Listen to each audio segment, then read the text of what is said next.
You know, it might be time for everyone involved just to admit that this franchise already managed its mischief.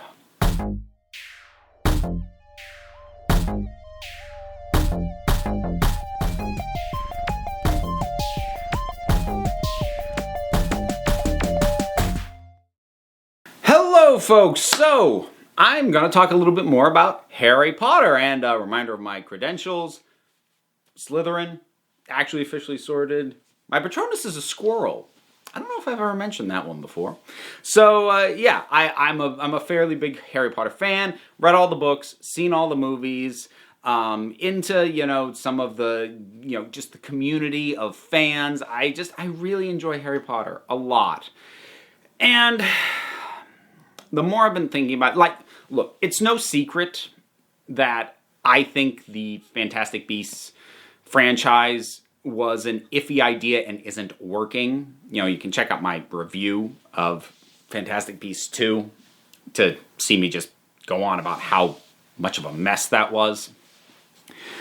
Unfortunately, I've been sitting and thinking on it for a bit now. I think there may honestly not be a way forward with the Harry Potter franchise that isn't going to yield diminishing returns. I think that all they can do is just milk this thing till it's dead. I don't actually think that a change in direction and another option is going to save this thing. And that's really sad for me to admit. Now, I had sort of two things spur on this entire line of thought. The first was a video done by Bob Chipman, who is a creator who I follow. Don't always agree with him, but he does a good enough job of explaining his thought process that even when I disagree with him, I get where he's coming from. So he did one on Harry Potter in general as a franchise, and one of the things he brought up, and he kind of mentioned it in passing, he said one of the reasons that it was odd that Fantastic Beasts is even a thing, like in the form that it is wouldn't the most obvious continuation of the franchise be a new bunch of kids at Hogwarts? And he's right, actually, on two counts. He's right from standard sort of movie executive logic. By movie executive logic, if you've got something that was successful, as many elements of that as you can keep and do again, do it again. So that would be the obvious thing. But even beyond just standard Hollywood wisdom, big sarcasm quotes, he's right on another factor as well. Because one of the inherent problems with the Fantastic Beasts entire thing is that the initial hook of Harry Potter was just the appeal of going to wizard school. I mean, as invested as we eventually got in the characters and the conflict, that was what got people interested. That's what got people initially invested in the thing. The lore, the world lore and all of that was a great way to add flavor to the excitement of wizard school. Awesome! But the lore was just that. It was flavor.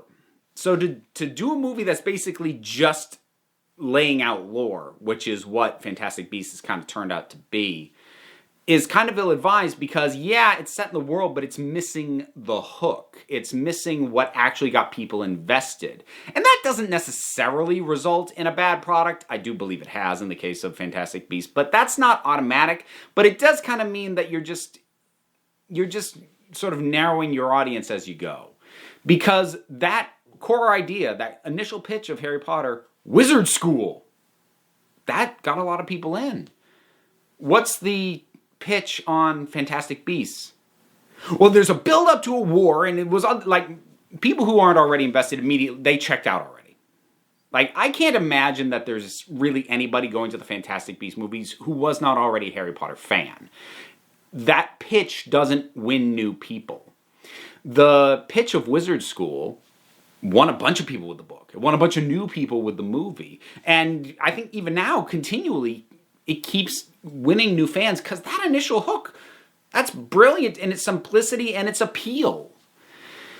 And Fantastic Beasts just doesn't have that at all. And the thing is, though, when I stopped and thought about it, I don't think that idea of doing like the next generation of Hogwarts, it would be certainly truer to the original stuff than like the original stuff in terms of the hook and why it's appealing than Fantastic Beasts is. I don't think that would actually work very well either, because Harry's story is too big. And I mean that in a lot of ways.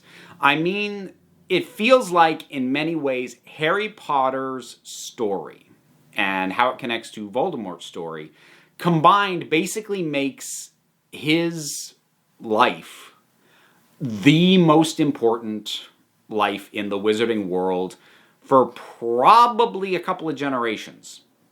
Like, there'll be stuff that goes on after this, that happens after this, but nothing else is going to seem as big or as momentous. So if you take new characters and you set them at Hogwarts, aside from the potential of just, having it feel like a knockoff of the first, because there's enough that you could do to have the students not feel like the original trio, so there's a new flavor there. You have a couple of old characters, showing up, but you can basically focus on new characters. Like, that could work, but one of two things is going to happen.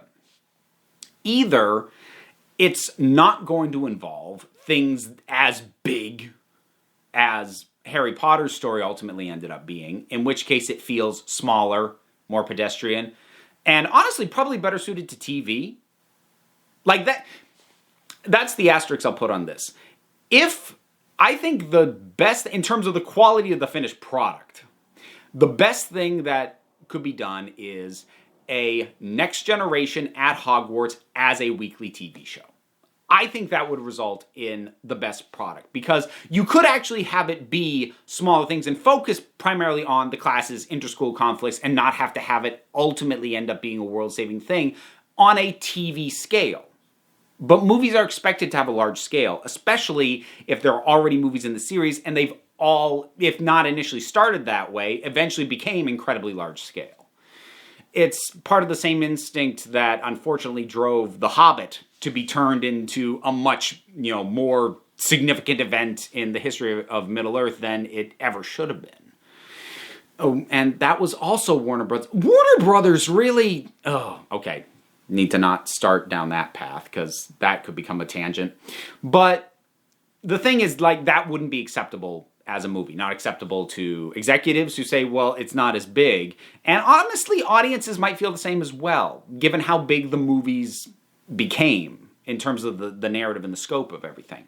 So if you set a movie in Hogwarts again, but it's not as big, it feels kind of less significant. But if you try and make it as big, and you try and incorporate big world-shaking events in with the school again, well, that kind of makes Harry's story less special. Because now it's like, how often does this crap happen in this world? And it just makes the whole thing not as triumphant. And that's actually, I haven't talked about this on video, that's one of the issues that I've had since the very concept of more Star Wars movies set later on, is that I think while I actually quite enjoyed Force Awakens, Last Jedi not so much, and I ultimately liked it enough that I set this issue aside, it is a problem for me that the very existence of The Force Awakens inherently undermines Return of the Jedi, because it means that victory over the Empire was ultimately temporary. And while I know it's realistic that, like, you don't defeat one guy and then there's galactic peace forever, that's the fantasy of it. I should be able to think that. Now I can't. And I think that would be one of the problems with trying to go larger scale again. And I think that might even be part of the problem with Crimes of Grindelwald. But, again, I don't want to rehash that.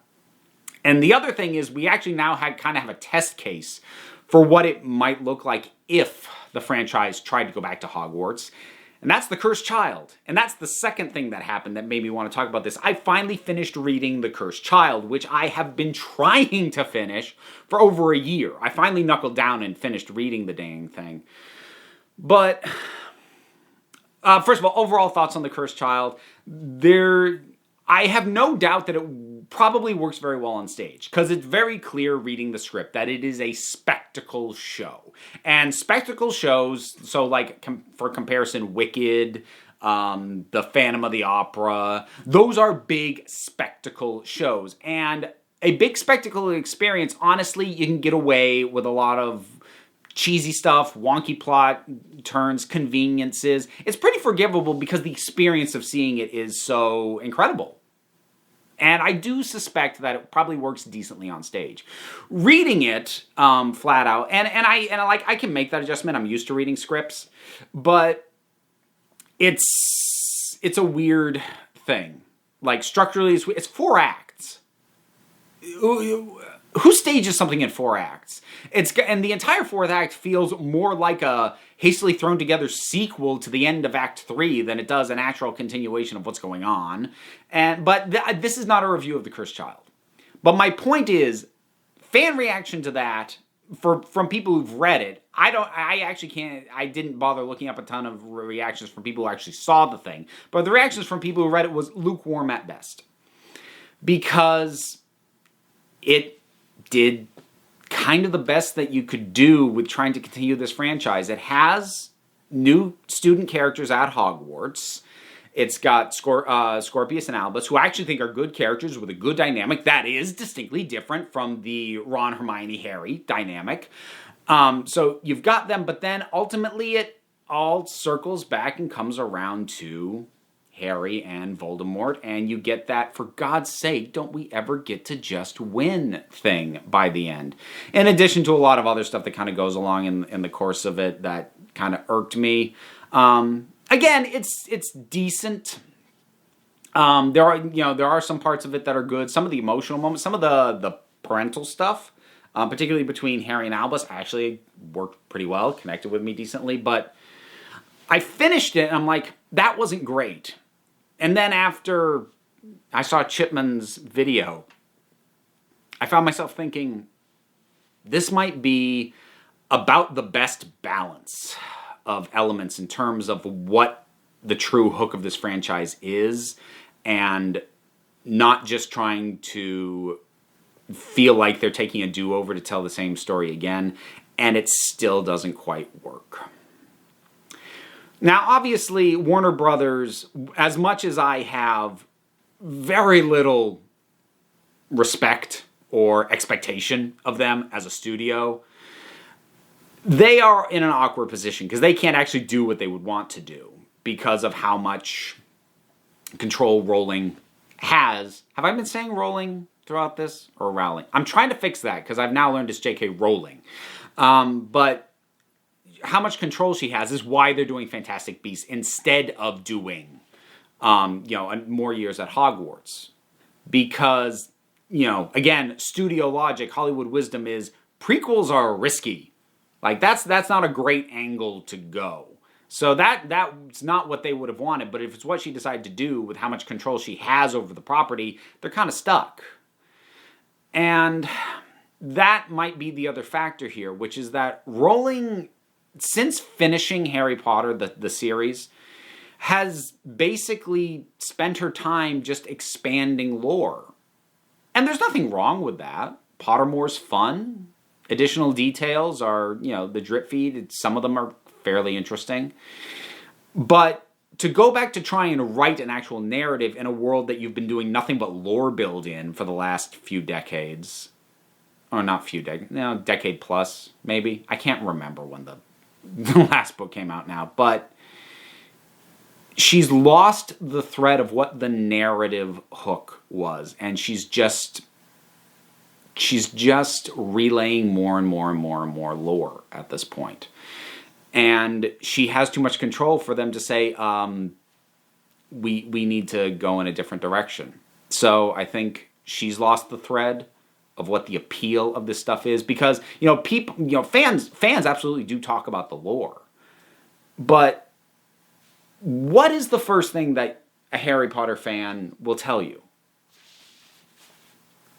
It's what their Hogwarts house is. It's not which branch of the Ministry of Magic they would work at. you know, the bigger the world outside of Hogwarts added a lot of flavor to the story of Harry Potter, but it was never what people were there for. And she seems to have lost sight of that. And then Warner Brothers, you know, I've ranted about them enough in other videos. I don't want to redo it here. So between the originator, the studio that's driving the primary new narrative thing now, because she's not writing books, and given the nature of these scripts, they probably wouldn't be great books, but they would have been better as books than as movies. Between all that, I don't think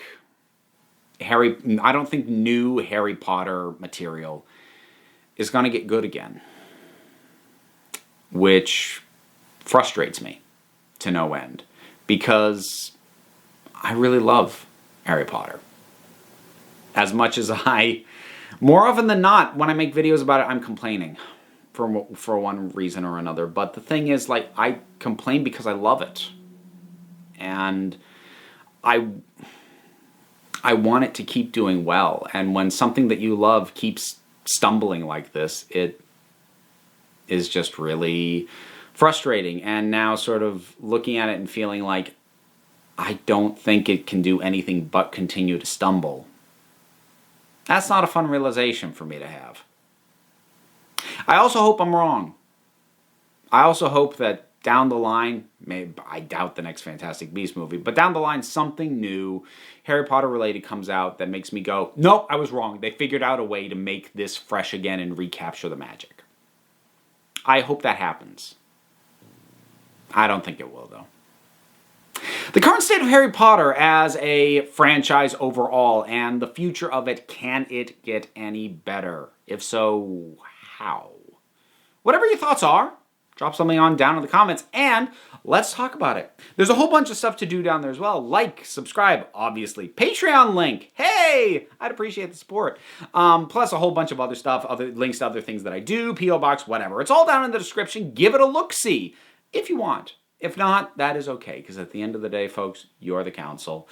I'm just running the meetings, and until next time, this council is adjourned.